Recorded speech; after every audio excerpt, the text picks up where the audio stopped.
बिस्मिल्लाहिर्रहमानिर्रहीम। ज़ायक़ा पाकिस्तान में वेलकम है आपको।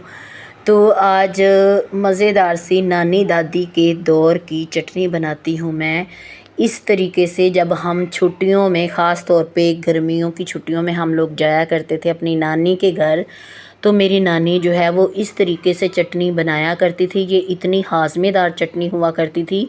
और फिर तंदूर पे रोटियां लगानी, उसके बाद उन रोटियों को मक्खन के साथ या देसी घी के साथ चोपड़ लेना, यानी देसी घी लगा लेना रोटियों को, और उसके बाद साथ लस्सी होनी। आप यकीन जाने कि इतना सेहतमंद खाना मैंने आज तक कहीं भी नहीं देखा। इसी वजह से आजकल हम लोग जो है वो बहुत सारी बीमारियों का शिकार हो चुके हैं। तो यहाँ पे मैंने क्या लिया था, एक बड़ा आम लिया था, खट्टी अम्बी जिसको बोलते हैं, ठीक है। तो 2 से 3 अदद बड़े बड़े टमाटर ले लिए, लहसुन छील लिया, और 1-2 प्याज जो था वो भी लिया। 3 से 4 अदद जो हैं सब्ज़ मिर्चें बीच में से उनको काट लगा लें, ठीक है। फिर थोड़ा सा मैंने फ्राइंग पैन के अंदर घी डाला और घी को थोड़ा सा गर्म किया और इन सब चीज़ों को फ्राइंग पैन के अंदर डाल दिया, ठीक है। आंच आपने बिल्कुल हल्की रखनी है, हल्की आंच पे इनको पकने देना है। इस वजह से ये सारी चीज़ें इसमें डाली हैं ताकि टमाटर जो है वो अच्छे से गल जाएं।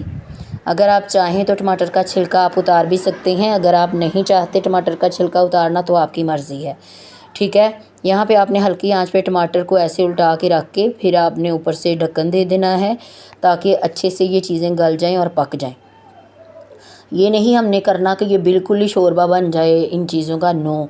हमने इनको स्टर फ्राई जैसे होता है उस तरीके से हमने इनको करना है ताकि ये चीज़ें थोड़ी थोड़ी सी, थोड़ा थोड़ा सा जो इन चीज़ों के अंदर कच्चापन होता है वो ख़त्म हो जाए, लहसुन भी आसानी से खाया जाए, और उसके अंदर जो प्याज होता है, अक्सर लोग कच्चा प्याज शामिल करते हैं। भाई चटनी के अंदर कच्चा प्याज डाल भी लेते हैं क्योंकि कहते हैं कि बहुत ज़्यादा जब गर्मी होती है तो उस वक़्त प्याज जो है वो ज़्यादा से ज़्यादा खाना चाहिए। कीड़े मकोड़े जो हैं वो नहीं, मतलब कीड़े मकोड़े या इस तरह उस वक़्त लोग खेतों में काम किया करते थे तो वो प्याज कच्चा खा लिया करते थे रोटी के ऊपर रख के कि भाई ऐसे सांप कीड़ा जो है वो नहीं लड़ता। तो खैर यहाँ पे हमने इनको, मैंने थोड़ा सा ढक्कन दे के फिर से उलट पलट करके फिर से मैंने इनको ढक्कन दे के रख देना है। तो यहाँ पे ये देखें टमाटर, कुछ आजकल टमाटर हार्ड भी होते हैं और कुछ नरम भी होते हैं, ये टमाटर पूरी अपनी जान में थे। तो इसके अलावा फिर मैंने धनिया और पुदीना, ठीक है, पुदीने की भी एक गट्टी ले लेनी है, धनिया भी माशाल्लाह से काफ़ी था, उसको भी मैंने कटिंग करके धो के कटिंग करके एक साइड पे रख लिया।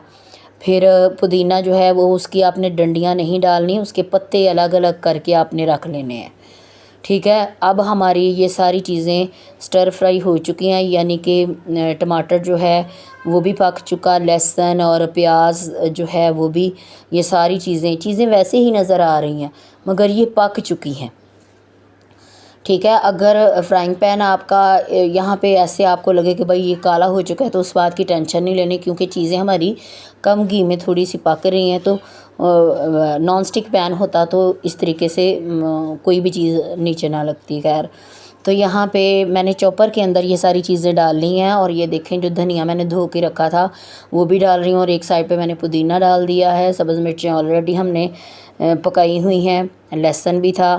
तो क्योंकि लहसुन जो है आपको पता है कि दिल के अमराज के लिए भी खून को पतला करता है, और ख़ास तौर पे यूरिक एसिड और कोलेस्ट्रॉल वाले जो मरीज़ हैं उनको ख़ास तौर पे इस चटनी का इस्तेमाल करना चाहिए। वेट लॉस में भी ये चटनी इस्तेमाल होती है, जिनको जल्द की ख़ारिश होती है, एलर्जी होती है, उनको तो सालन जो है इस्तेमाल करना ही नहीं चाहिए, इस तरह की चटनी इस्तेमाल करें।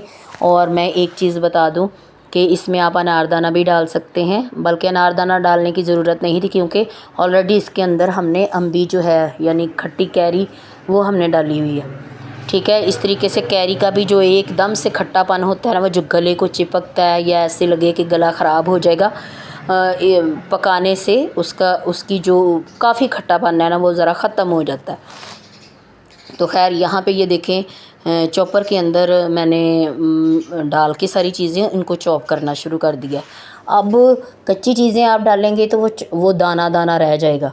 जब हमने थोड़ी सी स्टर फ्राई चीज़ें की हैं तो वो दाना दाना नहीं, इतनी मज़े की स्मूथ चटनी बनेगी, आप देखिएगा कि आप देख के दंग रह जाएंगे। और इंशाल्लाह ताला मुझे यकीन है कि जब आप मेरी ये वीडियो देखेंगे तो आप ज़रूर इस चटनी को बनाने पर मजबूर हो जाएंगे कि वाकई भाई गर्मी है, दोपहर के टाइम तो सालन यूज़ करने को दिल ही नहीं करता, बस हल्की फुल्की कोई चीज़ होनी चाहिए, तो ये चटनी उसमें बेहतरीन है।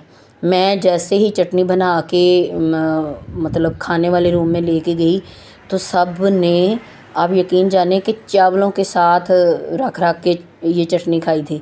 नमकीन चावल बनाए हमने और उसके साथ उसके ऊपर चटनी रख के, दही को तो किसी ने पूछा भी नहीं, अकेली इस चटनी के साथ बाइट लें तो इतना मज़ा आएगा। आप सुबह पराठे के साथ, दोपहर के टाइम पराठे के साथ इसे खा सकते हैं। तंदूर वाली सूखी रोटी जो होती है जिसको देसी घी लगा होता है, आप उसके साथ इसे खा सकते हैं। ये हाज़मेदार है, ठीक है। ख़ुसूसी तौर पे जिनका मैदा जो है वो तज़ाबियत वाला हो चुका है और सालन में आपको पता है चिकनाई बहुत ज़्यादा होती है, नमक मिर्च जो है वो बहुत होती है, तो उनको चटनी ही इस्तेमाल करनी चाहिए। ऐसे चटनी आप बना के रख लें, 2-3 दिन इस्तेमाल कर लें, ठीक है। ज़रूरत नहीं है बहुत ज़्यादा लंबी देर तक के लिए रखने की चटनी को, क्योंकि फ़्रेश चटनी ही अच्छी लगती है। आप इसके साथ 2 दिन निकाल लें, 3 दिन निकाल लें, ठीक है। हर खाने के साथ आप इस चटनी का इस्तेमाल करें। जिनकी दिल को ख़ारिश है वो उसके अंदर मिर्चें जो है वो बिल्कुल कम डालेंगे। ब्लड प्रेशर के मरीज़ वो भी इसके अंदर मिर्चें जो हैं वो बिल्कुल कम डालेंगे, चाहे 1 डाल लें उनके लिए, टेस्ट के लिए। और नमक जो है वो मैंने बाद में इसमें यूज़ कर लिया था, ठीक है। मैंने कोई सुरख मिर्च नहीं डाली, सिर्फ नमक डाला था। और आप लोगों ने भी नमक डाल लेना। हो सकता है मैं आपको नमक चेक करवाना भूल गई हूँ, वो वीडियो ना रिकॉर्ड की हो। जस्ट नमक डालना है, वो आप बाद में भी इस्तेमाल कर सकते हैं, ठीक है। और अपने टेस्ट के अकॉर्डिंग। उम्मीद है आपको मेरी ये वीडियो बहुत पसंद आई होगी, तो जल्दी से जाके अपने हिस्से का काम कीजिए। मैंने अपने हिस्से का काम किया। मेरे चैनल को सब्सक्राइब करें, लाइक शेयर करें और प्यारे प्यारे से कमेंट्स करके ज़रूर बताइएगा। और आप भी इस चटनी को घर में बनाएं, ये नानी दादी वाली चटनी है, सबको याद आएगी।